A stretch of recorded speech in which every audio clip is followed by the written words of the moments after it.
Okay, Professor Raja Chambadi, you've been here for 20 years now in the US. Yes, yes.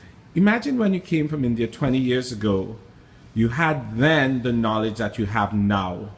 What would you do differently?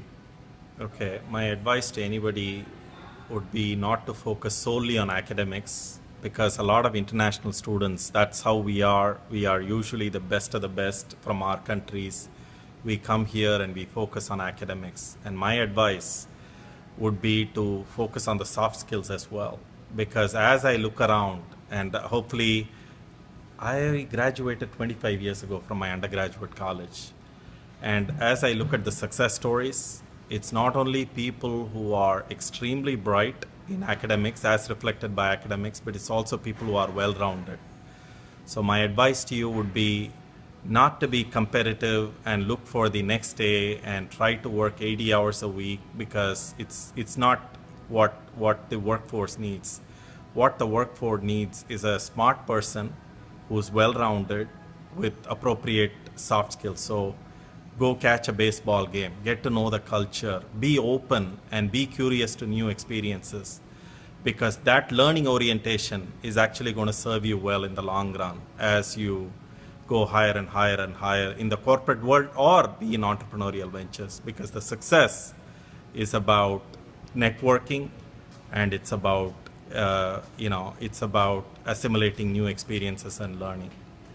And if I may say one thing, when I mean networking, I don't mean you as a marketer going to a marketing conference. When I mean networking, I mean meeting people with different backgrounds, different disciplines, so that you can learn from other people.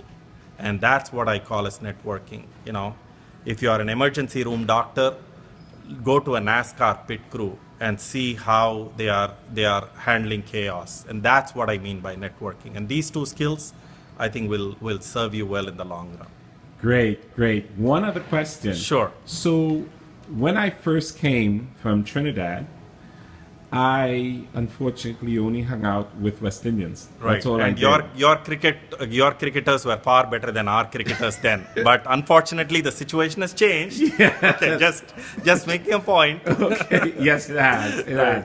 I think the Indian cricketers are paying the umpires more money.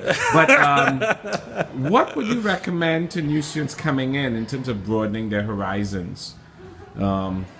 Should they, based on what you're saying there with networking, should they also interact more with people who are not like them within their own class? Yes. In fact, the best thing I would say is, and this is true, right? Ethnos and birds of a same feather flock together. So when I came here, the first 6 months, 7 months, I only hung out with other Indians, and especially I looked for other South Indians. And and obviously there is a lot to do with the way you're brought up, and there is a comfort in hanging around with the same people because they understand you. But get out of the comfort zone. When you meet other people, you have to when you are asked to form a project, project team, don't go around looking for people who are like you.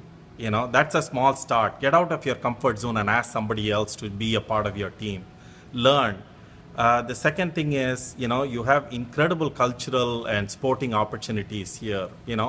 Be a part of an intramural league. Go watch a game with somebody else. And this also, for me, one of the things is my children's even